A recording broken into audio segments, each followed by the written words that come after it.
राधे राधे, कैसे हैं आप सब। आशा करती हूँ कि आप सब कुशल मंगल से होंगे। और अभी ना सुबह के बजने वाले हैं 5 और इस समय मैं फिलहाल तो ना वॉक पे जाने की कर रही हूँ तैयारी। तो होली के बाद ना जब मौसम ने अपना रंग बदलना बंद कर दिया, मतलब कि ना एक जैसा जब मौसम हो गया, तब फिर ना मैंने अपना जो वॉकिंग शेड्यूल है ना इसे दोबारा शुरू किया है। और पूरे 1 साल का समय लग गया मुझे अपनी इस पुरानी रूटीन को ना दोबारा से शुरू करने में। और कोई भी नई रूटीन को ना फॉलो करना उतना मुश्किल नहीं होता है जितना कि अपनी ब्रेक हुई रूटीन को ना दोबारा से फॉलो करना होता है। बट फाइनली फिलहाल अभी 1 महीने से तो अपनी जो पुरानी रूटीन है उसे मैं अच्छी तरह से फॉलो कर रही हूँ। सुंदर लग रहा, तितली बैठी हुई है देखो।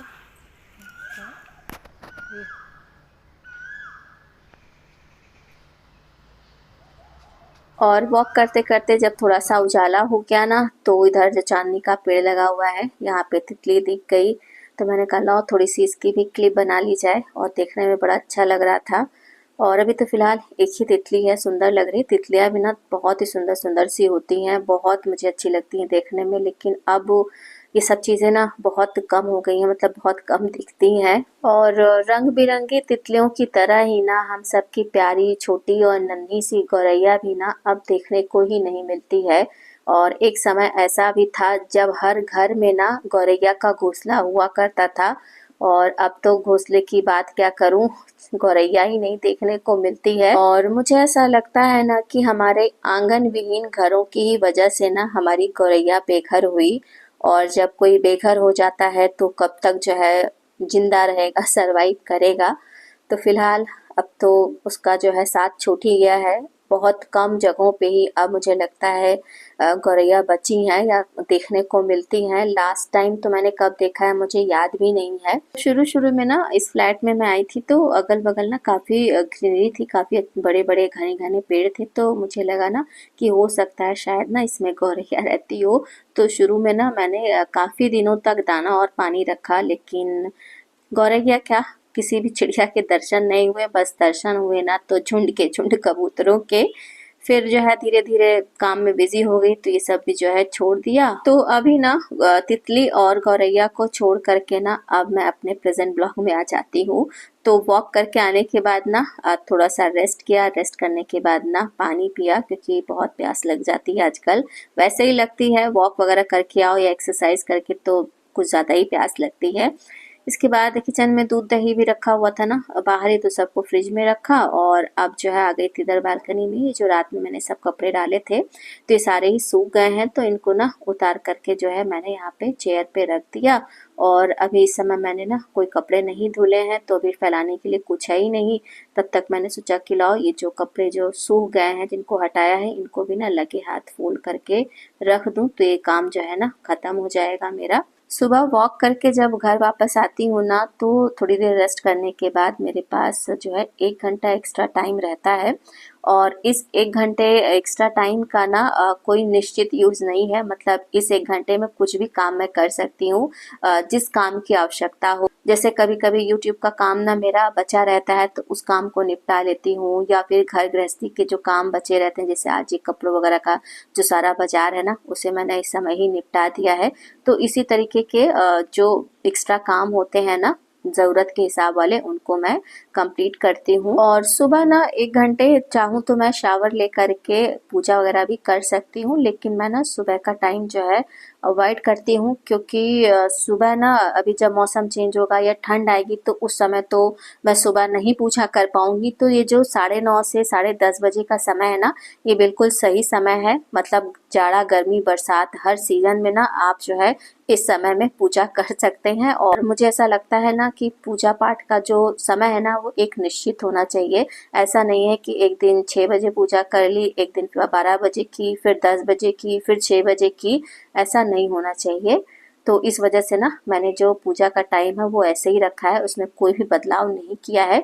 और आजकल जो है बच्चे भी सुबह उठ जा रहे हैं, सूरज तो मेरे साथ जाता ही है वॉक करने के लिए, तो आकर के वो सोता नहीं है, फिर अपना कोचिंग वगैरह का काम करता है। और प्रकाश भी आजकल जग रहे हैं क्योंकि उनके चल रहे हैं एग्जाम्स, तो सुबह उठ करके वो अपना रिवीजन वगैरह करता है। तो यही सारे छोटे छोटे से काम करते कराते ना कब 1 घंटा बीत गया पता भी नहीं चला। और अभी ना 6:45 हो रहे हैं, तो अब समय हो गया है कि बच्चों के टिफ़िन और बाकी सभी लोगों के ब्रेकफास्ट की तैयारी की जाए। तो अभी ना सबसे पहले तो भीगे हुए काले चने को मैंने कुकर में रख दिया है उबलने के लिए।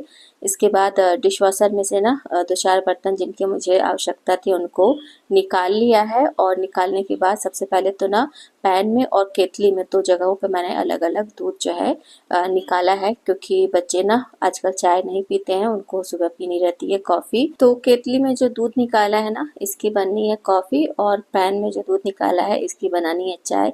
तो चाय मैंने रख दी बनने के लिए धीमी आंच पे, और इधर कॉफ़ी मेकर में ना पानी डाल दिया। इसके बाद इसके जो अटैचमेंट्स थे ना जिसमें कॉफ़ी वगैरह डालते हैं, तो इन सबको खोल करके निकाल करके मैंने धुल दिया। और इसके बाद का जो प्रोसेस है ना वो सुहर्ष कंप्लीट करेंगे, क्योंकि कॉफ़ी बनाने की जो ड्यूटी है ना वो बच्चों की है, चाहे जो बनाए।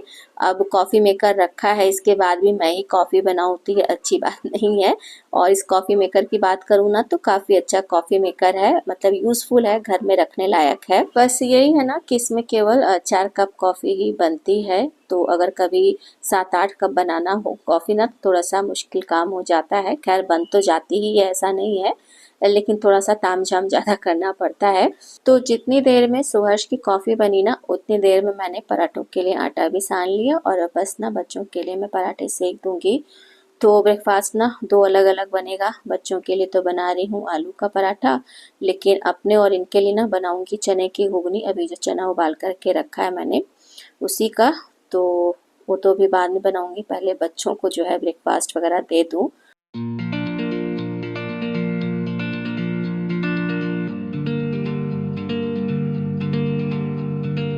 आजकल प्रकाश के एग्ज़ाम्स चल रहे हैं ना, तो वो टिफ़िन नहीं लेकर के जा रहा है, क्योंकि 2 बजे के आसपास ना जब लंच का समय होता है तो घर आ जाता है, तो लंच ही सीधे कर लेता है। तो टिफ़िन का कोई आजकल जो है झंझट नहीं है, लेकिन फिर भी ना मैं थोड़ा सा फ्रूट्स वगैरह दे देती हूँ बच्चों को टिफ़िन में।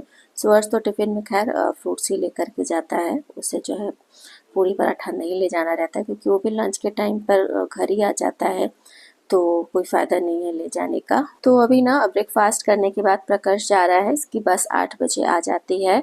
तो बस अब ना धीरे धीरे एक एक करके सभी सदस्य ना अपने अपने समय पर अपने अपने गंतव्य के लिए निकल जाएंगे, और घर में बचूंगी सिर्फ मैं। तो यही हाल ना हर होम मेकर का है, लेकिन हम होम मेकर्स अकेले कहाँ रहते हैं। सबके जाने के बाद घर के इतने सारे काम रहते हैं कि उन्हें निपटाते निपटाते ना आधा दिन बीत जाता है, और बोर होने का ना बिल्कुल भी समय नहीं मिलता है। फिलहाल तो अभी ना प्रकाश के जाने के बाद मैंने मट्ठा बना लिया है, अपने और इनके लिए बनाया है।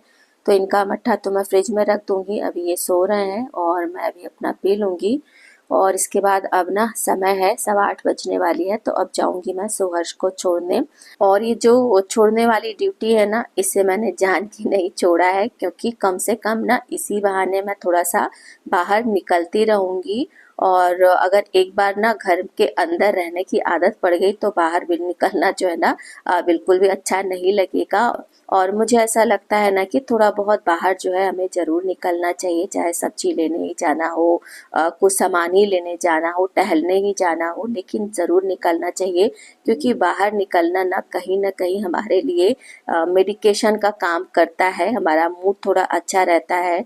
और जो घर परिवार की जिम्मेदारियां हैं ना थोड़ी देर के लिए हम भूल जाते हैं, भले घर के ही काम से जा रहे हैं सब्जी लेने, लेकिन थोड़ा सा मूड चेंज हो जाता है।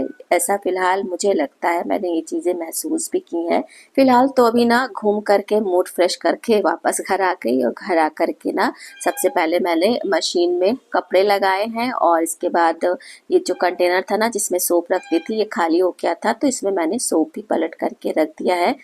तो एक काम ही जो है मेरा ख़त्म हो गया है। हालांकि कपड़ों को अभी दिन में तो फैलाना नहीं है, कपड़े फैलाऊंगी रात में ही, लेकिन कम से कम साफ जो है रखे तो रहेंगे। इसके बाद फिर किचन में आ गई और फिर यहाँ पे मैंने ना सबसे पहले घुगनी छौंक दी है। तो घुगनी की ना रेसिपी मैंने कई बार शेयर की है, इसलिए आज मैं ना प्रॉपर रेसिपी नहीं शेयर कर रही हूँ।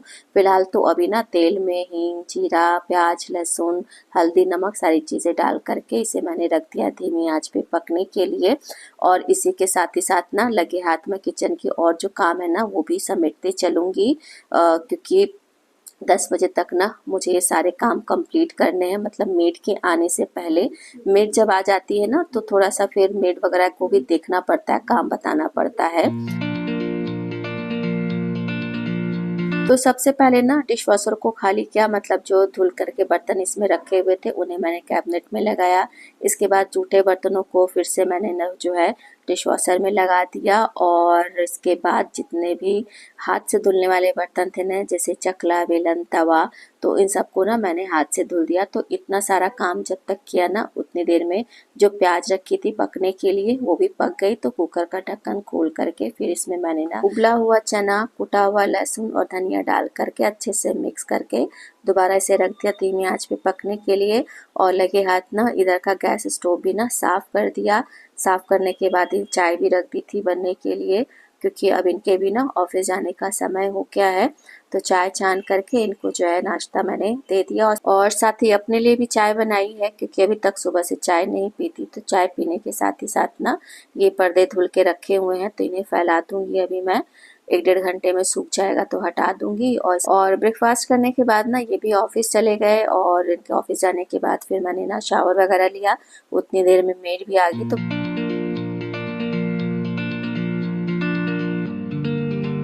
तो गृहस्थी और परिवार के सदस्यों की सेवा के बाद अब समय है प्रभु की सेवा का। तो यही है गृहस्थी का माया जाल, जिसकी सेवा और पूजा को ना सर्वोपरि रखना चाहिए, उसे हम सबसे बाद में रखते हैं। खैर कोई नहीं, हमारे जो प्रभु है ना बहुत दयालु हैं।